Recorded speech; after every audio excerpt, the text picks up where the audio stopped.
Here we are, 26 2nd Avenue. Very few New Yorkers know the historical significance of this humble storefront. See this sign behind me? It says Matchless Gifts. It was the name of a curio shop that was here in the mid-60s, a name that turned out to be quite prophetic indeed. It's here where an ancient Eastern spiritual tradition took root and expanded throughout the world. This is where it all began, the very first Hare Krishna temple in the West. Take a look around. You can see how small it is. The Swami would come and sit on this end and lecture on the philosophy of Krishna consciousness. Although the Hindu Vaishnava tradition, also known as Krishna consciousness, goes back thousands of years and still has millions of followers in India, it was a very new thing in the West. So Bhaktivedanta Swami decided to incorporate his fledgling movement, and that happened in July 1966. He founded the movement as ISKCON, the International Society for Krishna Consciousness. When Srila Prabhupada came to this country, he did something that was quite daring, in the sense that his goal was to transplant a very well-established and very authentic and old tradition from India to the United States, to New York City, to the 60s counterculture. I mean, if you look at it comparatively, there couldn't be two more different cultures than these two. Within 12 short years after he left India, A.C. Bhaktivedanta Swami Prabhupada traveled across the globe 14 times, initiated thousands of disciples, established over 100 centers, several farm communities, as well as various charity and educational organizations. But what happened to his legacy after he passed in 1977? Where does his organization stand now, 5 decades after he established it?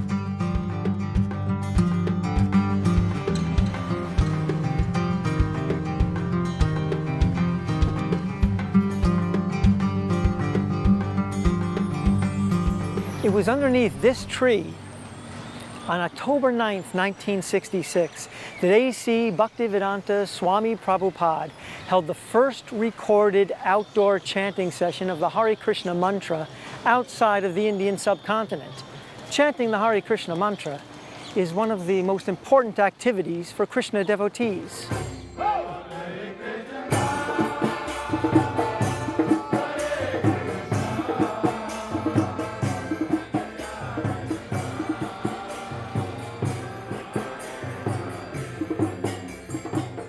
We've got lots of singers here, lots of musicians, and lots of dynamic people who want to share their joy and their happiness and the purity of Harinam, of Krishna's names. And so there are quite a few different initiatives going on. The Harinam itself goes out every day, and that is generally 2 to 3 hours. People from so many countries come here. So you can sing to all over the world when you come here on Harinam.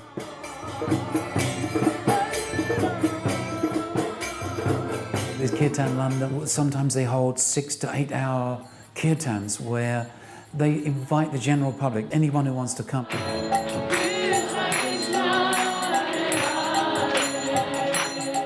I always come to kirtan to go deep inside.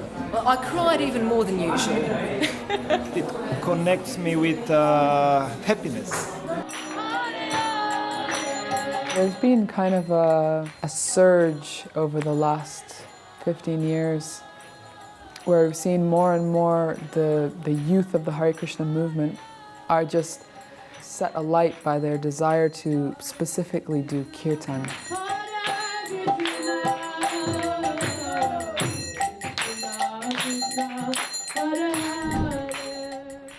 After years of planting seeds in the West, Prabhupada returned to India, and with the help of his American and Indian disciples, started building beautiful temples in the major cities and holy places there.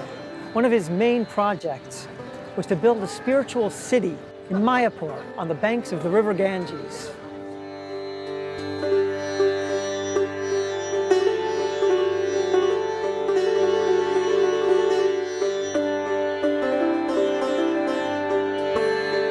Prabhupada was planning a project that was far bigger than ever had been attempted by anyone else. A temple like this has never been built for hundreds of years. We want to make this like a gem. This temple, the Temple of Vedic Planetarium, can unite the whole world and establish the peace and prosperity all over the world. Well, Mayapur is the home for all devotees. I was born and brought up in England. I was born in Cape Town, South Africa. I was born in Detroit, Michigan, in America. I'm from Brazil. I was born in Bengal. My wife, Maya Pureshwari, is from Ukraine. I originally come from China. We actually had a visitor here once from the UN, and he said, wow, this really is the United Nations here. It's amazing how people can understand each other, although they're so different. We have a oneness on the spiritual platform, and at the same time we recognize the differences. There's variety as well. Mayapur is just a happy place.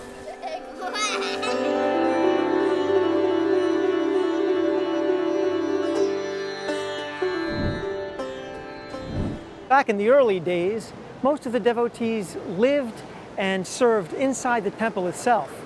Nowadays, most devotees have families and have regular jobs. Lawyers, doctors, bus drivers, even actors, like me.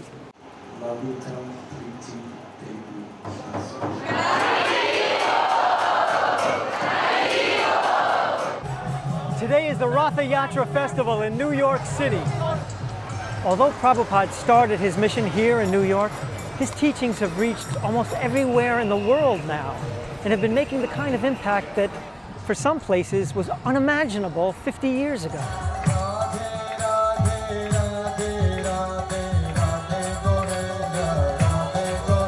На самом деле, ни разу не была на таком концерте, поэтому очень понравился данный формат.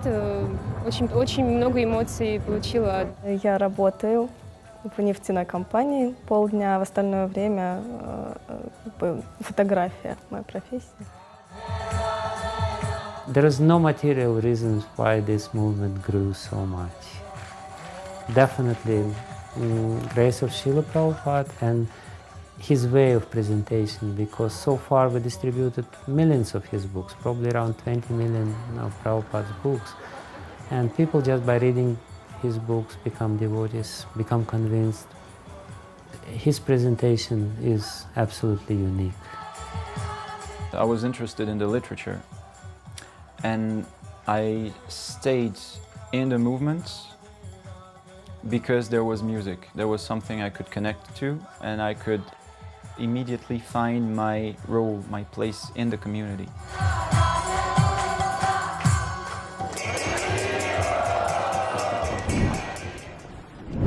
Behind me are a row of colorful tents. Inside of each of them is a different aspect of the central components of the culture of Krishna consciousness. Directly behind me is a booth called Books on Yoga and Meditation. They give the basis of our philosophy. Basically, that we're not this body, we're eternal spiritual souls.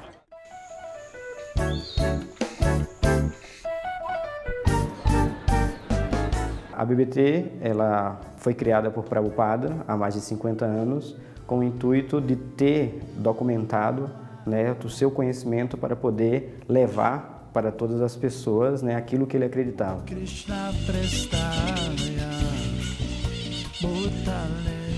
Minha maior alegria na vida é esse serviço de tradução, porque eu sei que eu não estou beneficiando só a mim, mas eu beneficio as pessoas que têm acesso a esses livros.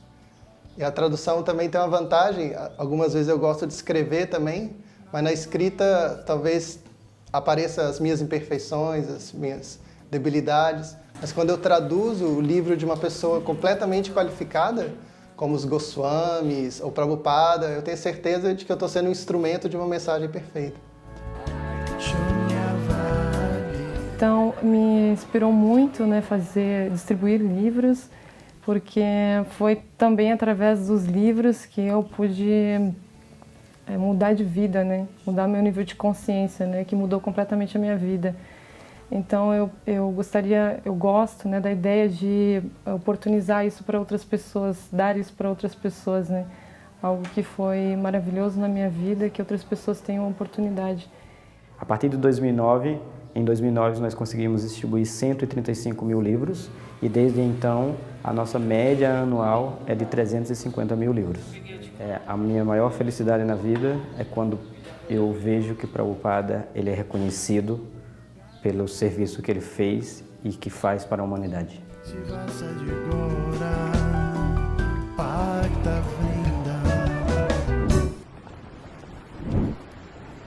Vegetarianism is one of the most important aspects of a Krishna-conscious lifestyle. Devotees try to cause the least amount of suffering possible to other living beings. This is called ahimsa in Sanskrit. It's the principle of non-violence. Prabhupada and his followers have contributed tremendously to the fact that vegetarianism is much more popular now and has even become somewhat mainstream.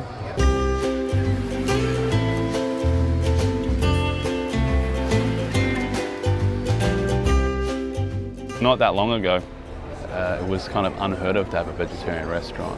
And I would dare say that Hare Krishna are probably the first people in Australia to do one. There were teary moments and, you know, a lot of blood, sweat and tears. But, you know, I think if you want to establish something great, you have to go through those kind of crazy processes. And now it's a massive, you know, massive sort of lifestyle choice. If you say clean eating, vegan, all that sort of stuff, now it's embraced. And I think we did a lot of the groundwork for that. It's kind of an exciting new world of vegetarian prasadam distribution.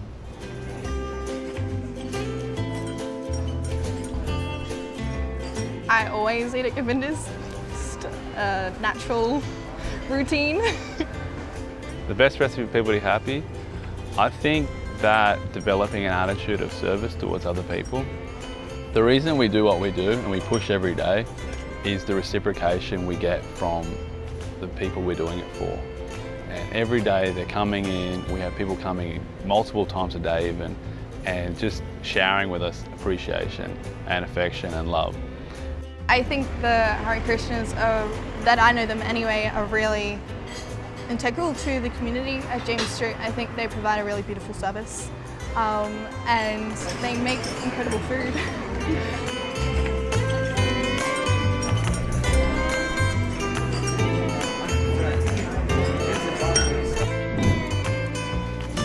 Giving out prasadam, or sanctified vegetarian food, is a symbol of love and care, and is an integral part of the ancient spiritual Indian culture. When Prabhupada first started attracting followers, he personally cooked for them and personally fed them. Later on, he asked his disciples to make sure that no one ever went hungry within a 10-mile radius of any ISKCON center.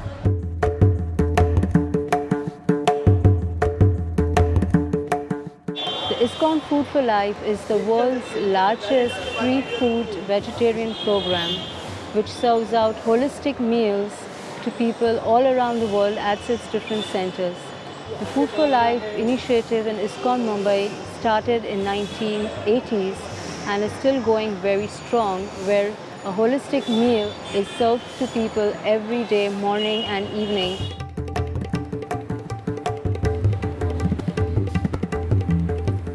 So we started this project in the year 2004. It was a very humble beginning. On the first day, we went to one school which had only 900 students. 11 years down the road, we have set up 20 kitchens in different parts of the country. We have a presence in 8 states, and we are feeding 1.2 million kids every day.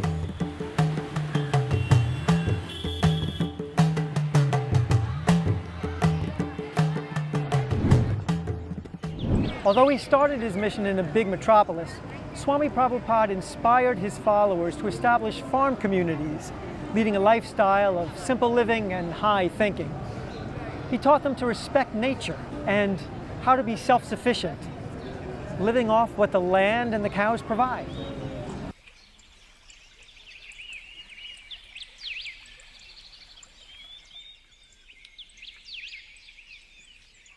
Számunkra a környezetvédelem az nem csak egy jelmondat, amit kiteszünk valahova az ajtó fölé, és aztán meditálunk nap, mint nap, hanem mi gyakorlatban az életmódunk a legfőbb környezetvédelmi programunk. közösségünkben 130-an élnek, és ehhez szükséges zöldséget, gyümölcsöt, gabonát, tejet, tejterméket meg tudjuk termelni. Gabonából több mint 10-szeres túltermelésünk van. At the moment we have around 50 cows and oxen. We have our own water system. So Krishna Valley is completely off the grid. No gas, no water, no electricity is coming in. Krishna Valley has a really great reputation of being the largest sustainable eco-village in Europe.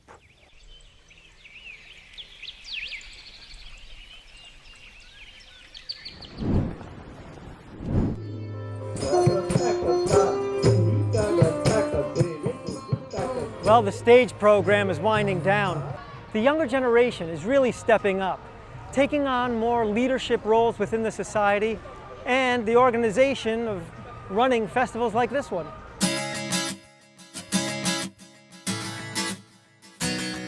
Hare Krishna. I've always felt that my mission is to be of use. I have a teaching degree, so my primary job is teaching. What we really look at is a holistic approach to education. They teach science, they teach mathematics, they teach reading, they teach how to write, they teach how reading comprehension, and lots of other stuff, including about Krishna. And so that's why I really like this school. Everything that we do, it's age appropriate, and it's done with the eye of just creating these positive spiritual experiences that they can look back on and want to continue or relive in some way. I want to be an ecologist and save Krishna's trees.